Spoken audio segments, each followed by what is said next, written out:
நான் 3000 காசு கொடுத்து ஒரு நாள் 2 நாள் ஆகலண்ணே, 3 மாசம் ஆகுது. அவனுக்கு ஒரு கஷ்டம் சொல்லிட்டு தானே நான் காசு கொடுத்தேன். எனக்கு ஒரு கஷ்டம் காசு கொடுத்து ஹெல்ப் பண்றானா? இல்ல கொடுத்த காசை கேட்கறது எனக்கே அசிங்கமாகுதுண்ணே. போன் போட்டாலும் போன் எடுத்து கிடையாது, அப்படியே போன் எடுத்தாலும் இதோ இங்க வாங்கி தரேன், அங்க வாங்கி தரேன், சேலரி போட்ட இது போடலன்னு சொல்லுங்கிறான். நோ, வாயை திறந்தாலே பொய்யா தானே சொல்றான். நோ, அவன் வீட்டுக்கிட்ட வந்துட்டேன். இன்னைக்கு எவ்வளவு நேரம் ஆனாலும் அவங்ககிட்ட இருந்து காசை வாங்கியிருந்தா அங்க இருந்து போறேன். காசை வாங்கிட்டு நானே உனக்கு போன் பண்றேன். சார் ப்ளீஸ் சார், 2 நாள் தான் சார். கண்டிப்பா சார், கண்டிப்பா கட்டிடுறேன் சார், ஏமாத்த மாட்டேன் சார். சரிங்க சார், 2 நாள்ல நானே ஆஃபீஸ் வரேன் சார். ரொம்ப நன்றி சார், தேங்க்யூ சார். என்னடா போன்ல ஏதோ மாதிரி பேசிட்டு இருக்க, ஏதாச்சும் பிரச்சனையா? அது ஒன்றும் இல்லடா. டேய் சொல்றா.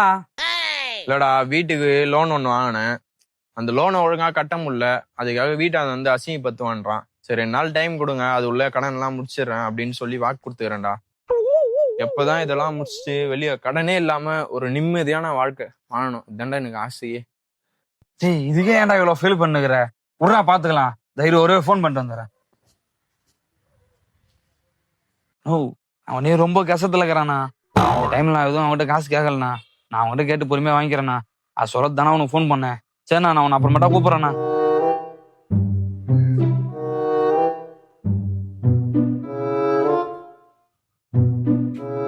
என்னடா பேசிட்டியாடா? பேசிட்டேன் மச்சி, ரொம்ப எதுவும் ஃபீல் பண்ணிக்காத, விடு பாத்துக்கலாம். நான் வீட்டு வரையும் போயிட்டு வரேன்டா. தினேஷ், என்ன மச்சி கூப்பிட்டியா? ஒரு 2000 கூட அடுத்த மாசம் குத்துறேன்.